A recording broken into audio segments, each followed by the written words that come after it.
Merci de nous rejoindre sur Radio J. Comme tous les matins, on fait le point de l'actualité en ce 313e jour de guerre en Israël et toujours 115 otages dans la bande de Gaza. C'est important de parler d'eux, de ne pas les oublier. On va faire un point justement sur la situation, une analyse de ce qui se passe avec Avi Pazner, ancien ambassadeur d'Israël en France. Bonjour. Bonjour Ilana. Merci beaucoup Avi d'être avec nous ce matin sur Radio J. Effectivement, important de parler de ce qui se passe et cette question qui brûle toutes les lèvres. Est-ce que l'Iran va attaquer Israël ? Alors on attendait cette riposte pour le jour de Tisha B'Av hier, le jour le plus triste du calendrier juif. Finalement, pas d'attaque de l'Iran. Alors qu'en est-il ? Est-ce que vous avez peut-être vous des informations Avi ? Eh bien, l'Iran est toujours sur pied de guerre, pas seulement l'Iran, et le Hezbollah aussi. C'est vrai que nous attendions une attaque cette semaine. Premièrement, après les Jeux olympiques, parce que le président Macron avait demandé aux autorités iraniennes que si attaque il y a, qu'elle ne soit pas durant les Jeux olympiques. Donc, à la fin des Jeux olympiques, on s'est dit peut-être c'est le moment. Après, il y a eu des rumeurs, surtout parmi les Juifs croyants, que l'attaque prendrait place le jour de Tisha B'Av ou la veille de Tisha B'Av. Ça non plus, c'est pas arrivé. Mais je dois dire que l'Iran est toujours prêt à attaquer, ainsi que le Hezbollah, peut-être séparément, peut-être même ensemble.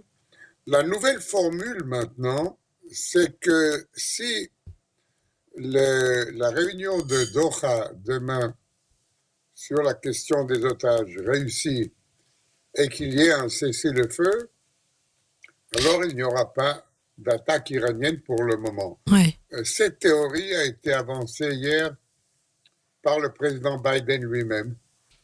Il y a eu d'autres informations, évidemment.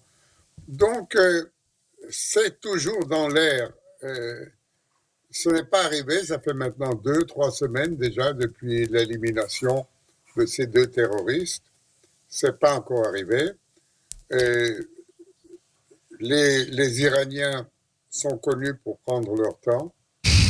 Oui. Et Israël doit continuer à être prêt à contrer toute attaque et à riposter, pas seulement à contrer, à bloquer, à contrer et à riposter à toute attaque. Alors, il y a la menace de l'Iran, il y a aussi la menace du Hezbollah, Avi, et on l'a vu encore cette nuit, une trentaine de roquettes ont été tirées du Liban vers le territoire israélien. Des milliers d'Israéliens ne sont toujours pas rentrés chez eux, d'ailleurs, sont toujours logés dans des hôtels. Est-ce que vous craignez, vous, plus d'ailleurs une attaque du Hezbollah là dans les prochains jours, dans les prochaines semaines, que de l'Iran ? C'est lié, Ilana, c'est lié.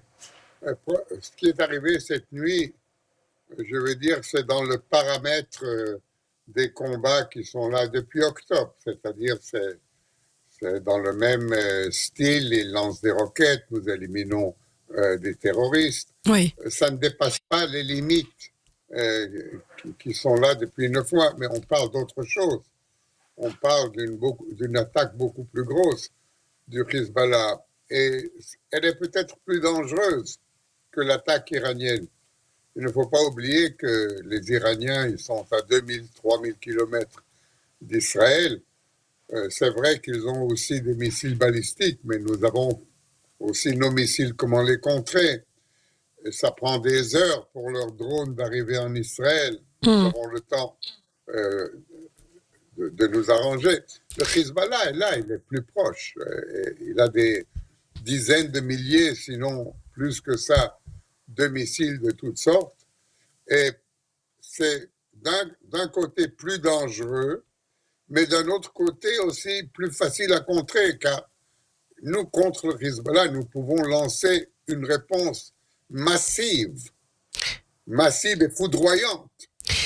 Et Israël aussi peut compter, Avi, sur le soutien des États-Unis, et on l'a encore vu aussi cette nuit, les États-Unis qui ont approuvé une vente d'armes à Israël qui prendra effet en 2029, notamment des avions F-15, des munitions pour les tanks. Les États-Unis qui déploient aussi leur porte-avions dans la région. Israël peut véritablement compter sur le soutien des États-Unis, et c'est aussi un signal qui est donné aux ennemis de l'État d'Israël. Absolument, il en a, nous comptons sur le soutien des États-Unis, parce que les États-Unis nous soutiennent parce que nous sommes face à, pas seulement à l'Iran, mais face à ce que eux ils appellent l'axe du mal, c'est-à-dire l'Iran, avec la Russie, avec la Chine, oui, même avec la Corée du Nord. C'est-à-dire, il y a là, vous savez, comme au temps de la guerre froide, où il y avait deux blocs. Il y avait l'Ouest et l'Est, c'était l'Ouest contre... On est retourné un peu à ces mêmes jours. L'Amérique ici ne voit pas seulement Israël, elle voit aussi ses intérêts à elle. L'Amérique et de ses alliés au Moyen-Orient, de ses alliés sunnites, l'Arabie Saoudite, la Jordanie, l'Égypte, oui, etc. Donc, oui, les États-Unis sont fermement aux côtés d'Israël et le fait qu'ils ont envoyé un autre porte-avions et un sous-marin nucléaire et d'autres armées le prouve, et nous n'avons aucun doute à ce sujet. Les États-Unis aux côtés d'Israël, mais aussi, on le voit, vous l'avez dit, des pays sunnites de la région, la Jordanie, les Émirats arabes unis, l'Arabie saoudite sont du côté d'Israël. Et ça, c'est aussi peut-être quelque chose d'assez inédit. Ils sont du côté d'Israël, mais il faut faire attention qu'ils restent du côté d'Israël. Ce qu'a fait Ben Gvir hier, par exemple, oui, en montant sur le mont du Temple, et en laisser ses supporters prier là-bas est extrêmement dangereux pour Israël, pour ses relations avec le monde sunnite. Et ce sont des relations qu'il faut ménager, comme nous ménageons nos relations de paix avec l'Égypte, avec la Jordanie, et que nous essayons d'établir des relations avec l'Arabie saoudite. Nous maintenons de très bonnes relations avec les Émirats. Mais il faut travailler, c'est pas automatique ça, c'est pas donné. Ces gens-là étaient nos ennemis il y a encore quelques dizaines d'années. Et il faut faire très attention qu'ils restent avec nous. Et c'est ça c'est la tâche du gouvernement et du Premier ministre, de voir à ce qu'il n'y ait pas d'incident qui puisse mettre en danger cette alliance contre l'Iran d'Israël avec les pays sunnites de la région. Et vous parlez d'Itamar Ben-Gvir, justement. Certains commentateurs politiques en Israël disent aussi que c'est un message finalement envoyé à Benjamin Netanyahou, une provocation aussi à l'égard du Premier ministre israélien. Qu'est-ce que vous en pensez ? C'est possible, c'est une provocation, mais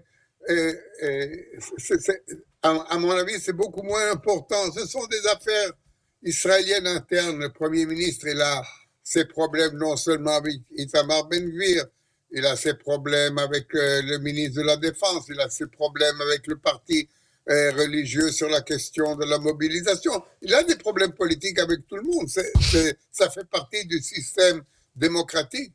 Mais même quand on veut lancer un défi au Premier ministre, on ne le fait pas de cette manière qui risque de toucher à tout un édifice d'alliance et au Moyen-Orient contre le danger le plus grand qui soit, et c'est l'Iran qui est une énorme puissance, un pays de 100 millions d'habitants qui est en train d'essayer de développer des armes nucléaires.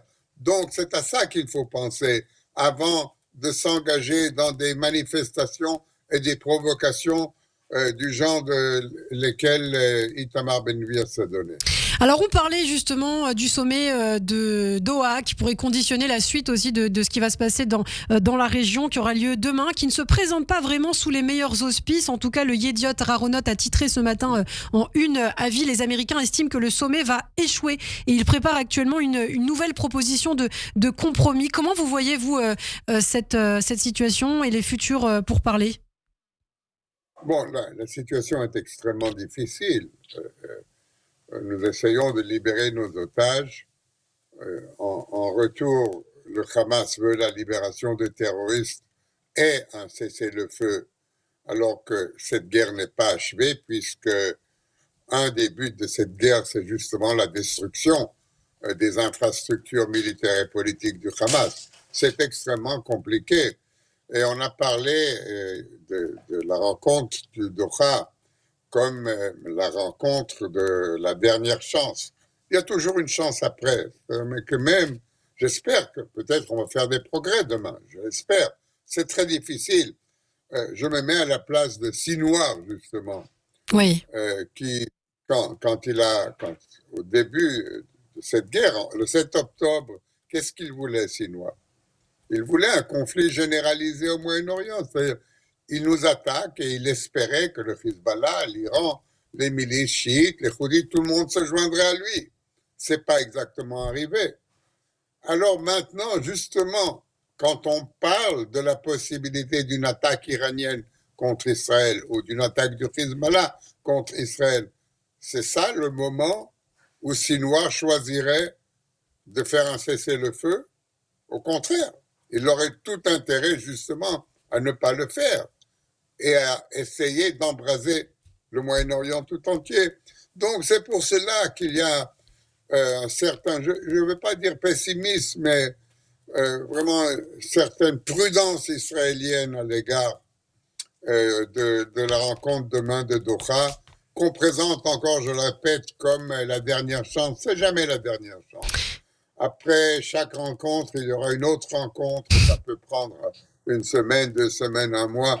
Mais la situation est difficile. Et pour le moment, à mon avis, le problème principal est la possibilité d'une attaque concentrée de la part de l'axe du mal chiite contre Israël. Et c'est cela qu'il faut contrer à tout prix. Et c'est à cela que nous sommes occupés maintenant avec nos amis américains et nos autres alliés. Et on suivra cette situation de très près. Merci beaucoup, Avi Pazner. Merci d'avoir été avec nous, ancien ambassadeur d'Israël en France. Je vous dis à très bientôt sur Radio J.